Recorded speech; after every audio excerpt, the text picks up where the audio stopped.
तो hey guys, तो कैसे हैं आप लोग। मैं उम्मीद करता हूँ आप सब लोग अच्छे होंगे।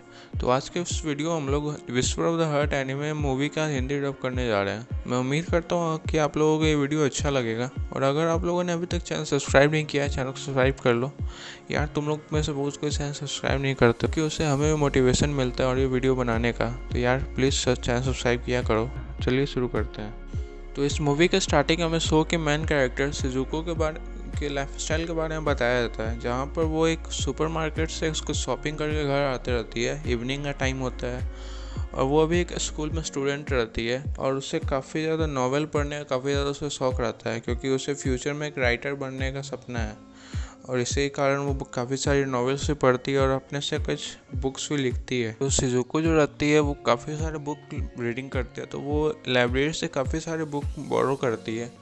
और एक दिन जब वो घर में जब बुक पढ़ रही होती है, तो उसके पीछे जो स्टूडेंट्स सब जो बुक बोरो करते हैं उसका नाम पीछे कार्ड लिस्ट में लिखा रहता है।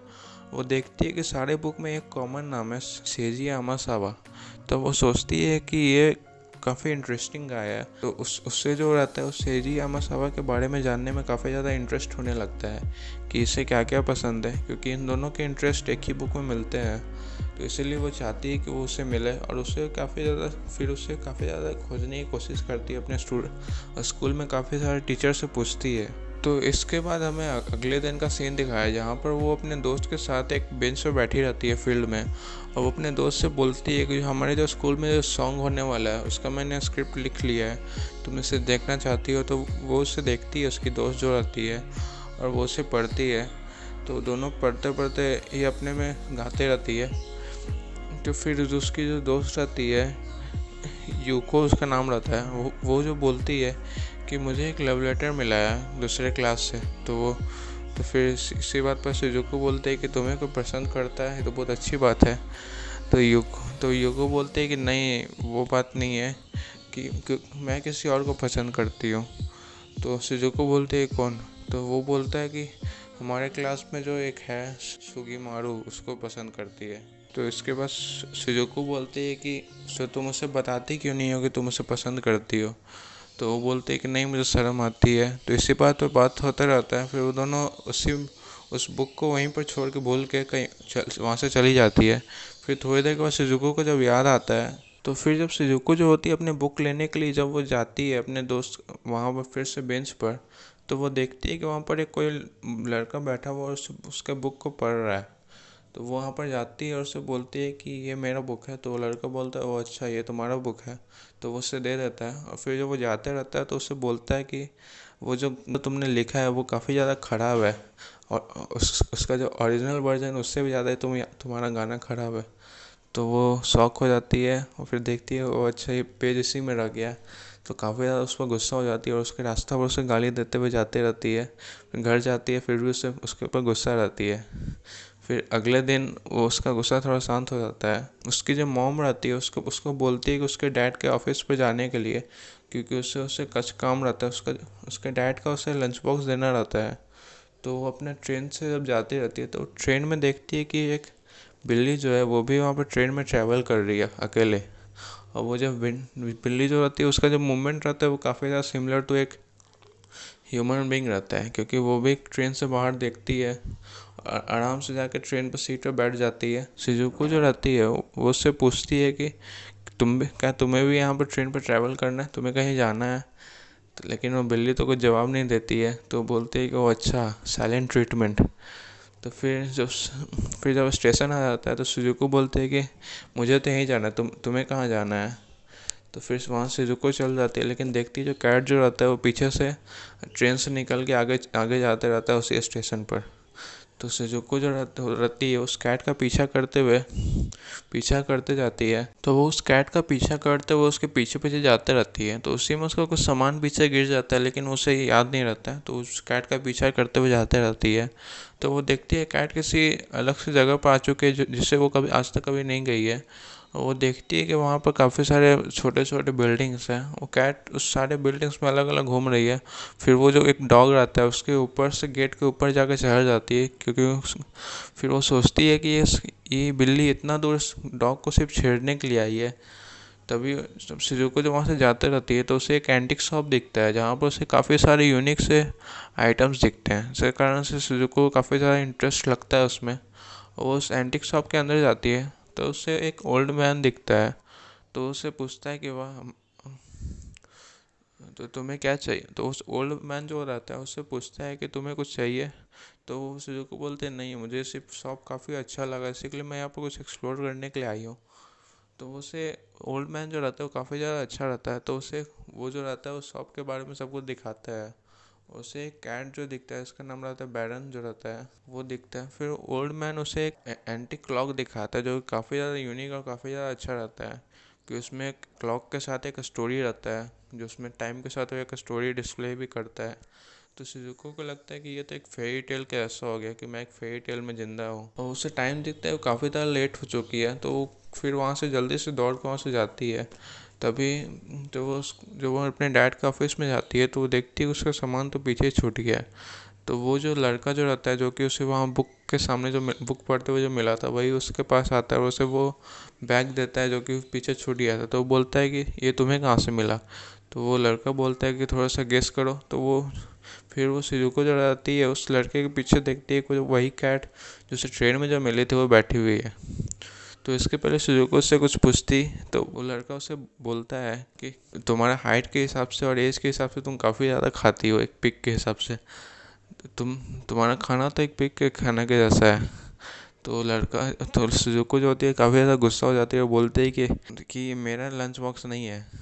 तो इसके पहले वो बोलती वो लड़का वहाँ से जा चुका था। तो उसके डैड का जो ऑफिस रहता है वो एक लाइब्रेरियन रहते हैं और उसके ऑफिस में काफ़ी सारे बुक रहते हैं। तो शिजुको जो रहती है वहीं पर बुक पढ़ते रहती है और वो सोचती है कि सेजियामा सावा जो बुक में जो कॉमन नेम है वो कौन है। तभी उसके दिमाग में वही लड़का आता है और गुस्सा हो जाती है कि नहीं, कोई भी हो सके लेकिन वो नहीं हो सकता। तो चिल्लाती है कि नहीं। तो हमें फिर अगला सीन दिखाया जाता है जहाँ पर सारे बच्चे जो रहते हैं वो क्लासरूम में टेस्ट दे रहे होते हैं। तभी शिजुको जो रहती है वो टेस्ट जल्दी ख़त्म कर देती है क्योंकि उसे उस एंटिक शॉप में जाना रहता है।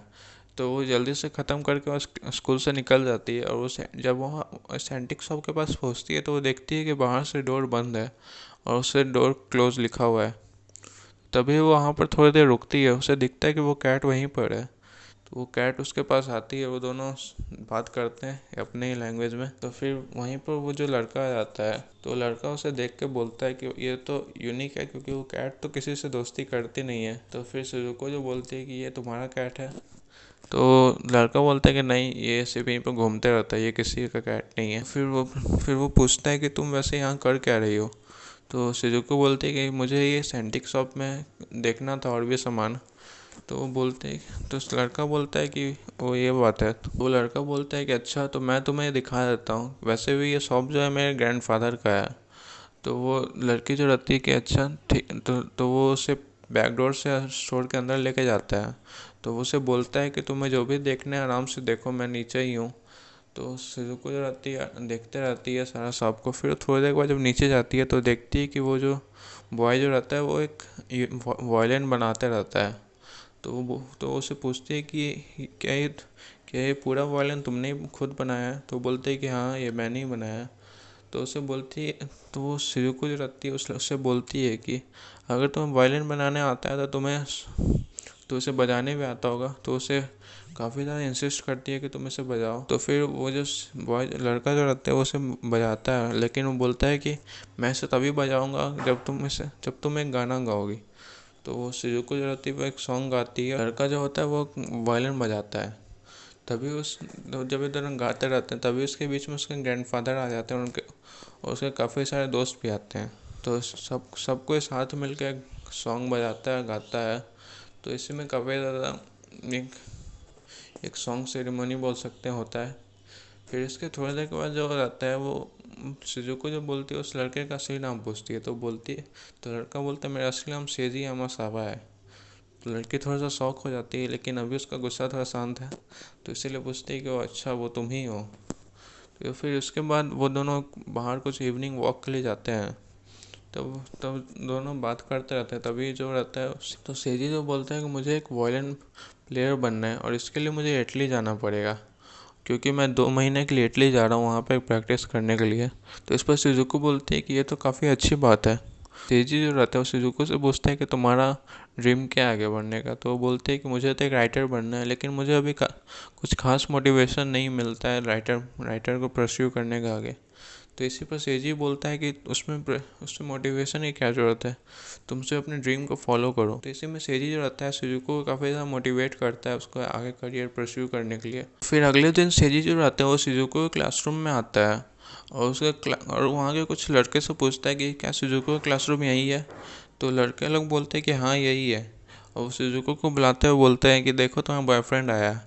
तो इसी में सारे बच्चे एक्साइट हो जाते हैं और चिल्लाने लगते हैं कि क्या शिजुको का बॉयफ्रेंड भी है। तो इसी में शिजुको गुस्सा हो जाती है, बोलती है कि सबको शांत रहो, कोई मेरा बॉयफ्रेंड नहीं है। तो फिर शिजुको जो रहती है वो सेजी से पूछती है कि तुम यहाँ पर क्यों आए हो। तो मेरा जो है वायलिन प्लेयर के लिए इटली में एडमिशन हो गया है और मैं सबसे पहले तुम्हें ही बताना चाहता था, इसी के लिए मैं काफ़ी ज़्यादा एक्साइट हो गया और तुम्हारे स्कूल में आ गया। तो इसी में शिजुको उसे टेरेस पर लेके जाती है आराम से बात करने के लिए। तो जब वो दोनों जब टेरेस पे जाते हैं तो वहाँ पर बारिश हो रही होती है। तो थोड़ी देर के बाद जब बारिश रुक जाती है तो जब वो दोनों वहाँ कॉर्नर पे जाते हैं और देखते हैं कितना अच्छा व्यू है। तो दोनों उसी को व्यू को एंजॉय करते हुए अपने दोनों से बात कर रहे होते हैं कि अभी मुझे 2 महीने के लिए तो इटली जाना पड़ेगा। वैसे भी जो अब वो सेजी जो रहता है उसे बताता है, सेजी जो रहता है वो शिजुको को बोलता है कि तुम तो मुझे अभी से ही जानती हो, लेकिन मैं तुम्हें बहुत पहले से जानता हूँ। और वो जो तुम्हारा बुक सब जो रहता है, मैं तुम्हें जब लाइब्रेरीज में फॉलो करता था और मैं तुम्हारा अटेंशन गेन करने के लिए जो सारा बुक जो रहता है उसे मैं पहले ही बोरो कर लेता था ताकि मेरा नाम उस बुक में आ जाए। और मुझे लगता है कि वही एक रीज़न था इसके कारण तुम्हें ये नाम याद है। तो शिजुको शौक हो जाते बोलते हैं कि हाँ ये तो सही है।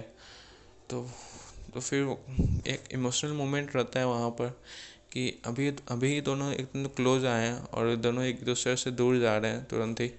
तो फिर सेजी जो रहता है कि मैं जब वापस सेजी जो बोलता है, सेजी शिजुको को बोलता है तो मैं चाहता हूँ कि तुम जो बुक लिखो मैं उसे पढ़ना चाहता हूँ। तो इसी में शिजुको को एक मोटिवेशन मिल जाता है अपने बुक लिखने का, और वो अपने बुक लिखना एक चालू कर देती है। तो काफ़ी ज़्यादा नॉवेल्स पढ़ तो इसी में उसके पेरेंट्स जो रहते हैं वो देखते हैं कि एक अपना काफ़ी ज़्यादा टाइम सिर्फ एक नॉवेल पढ़ने में बुक लिखने में दे रही है, क्योंकि उसका भी हाई स्कूल एग्ज़ाम आने वाला है, उसमें काफ़ी कोई भी अटेंशन नहीं दे रही है। तो इसमें उसके पेरेंट्स जो रहते हैं काफ़ी ज़्यादा वरी करने लगते हैं। लेकिन शिजुको जो रहती है बोलती है कि मुझे सिर्फ एक बुक लिखने दीजिए, उसके बाद मैं अपने हाई स्कूल के लिए तैयारी करना शुरू कर दूँगी। तो उसके पेरेंट उसे अलाउ कर देते हैं कि हाँ चलो सिर्फ एक बुक। तो फिर काफ़ी दिन के मेहनत के बाद शिजुको जो रहती है अपना बुक कंप्लीट कर लेती है। फिर अपने उसका डेली लाइफ तो फिर उसे डेली रूटीन पर आ जाती है। फिर एक दिन जब वो अपना सुबह जब रहती है अपना विंडो जब खोलती है तो देखती है कि सेजी जो है बाहर ही खड़ा है, और वो उसे देख के शौक हो जाती है। तो सेजी रहता है उसे नीचे बुलाता है, और जब नीचे जाती है तो बोलती है कि तुम यहाँ कब आए। तो बोलती है कि मैं तो बोलता है कि मैं कल ही आ चुका था, कल काफ़ी ज़्यादा रात हो चुकी थी, इसी के लिए मैं कल तुम्हें फ़ोन नहीं किया। तो वो दोनों एक साइकिल राइड पर चले जाते हैं। तो सेजी जो रहता है वो शिजुको को एक काफ़ी ज़्यादा अच्छा व्यू दिखाने के लिए लेके जाता है। तो जब शिजुको से देख काफ़ी ज़्यादा खुश हो जाती है।